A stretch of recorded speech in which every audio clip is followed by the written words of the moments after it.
Қазіргі таңда Түркістан облысы бас санитарының 28-ші қаулысына сәйкес Сарыағаш ауданында карантин жарияланған.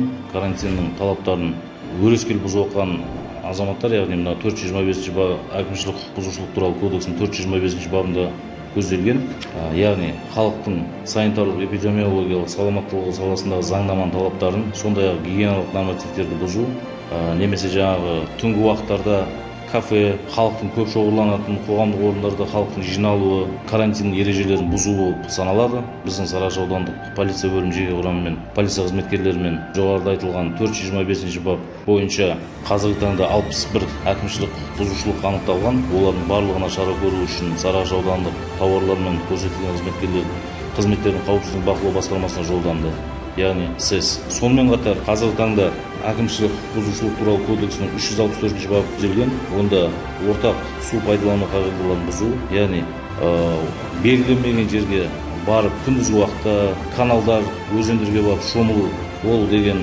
ортақ су пайдалану қағидаларын бұзу болып саналады. Ол бойынша қазіргі таңда аудандық полиция бөлімі қызметкерлерімен 52 әкімшілік құқық бұзушылық анықталып, олардың барлығына әкімшілік хаттамалар түзіліп, ескерту шарасы көрілді. Қазір өздеріңізге белгілі Facebook желісіне таралған Сарыағаш қаласында карантинді өрескел бұзған, яғни үйінде той, беташар рәсімдерін жасап жатқан азаматтарды анықталып жатыр. Оларға алдын ала түсіндіру жұмыстарын жүргізген болатынбыз, алайда өрескел карантин ережелерін өрескел бұзып, үйінде той жасап халықты жинаған анықталып жатыр. Оларға Қазақстан Республикасының әкімшілік бұзушылық туралы кодексінде көзделген баптармен, яғни аудандық СЭС-ке шара көру үшін жолданды.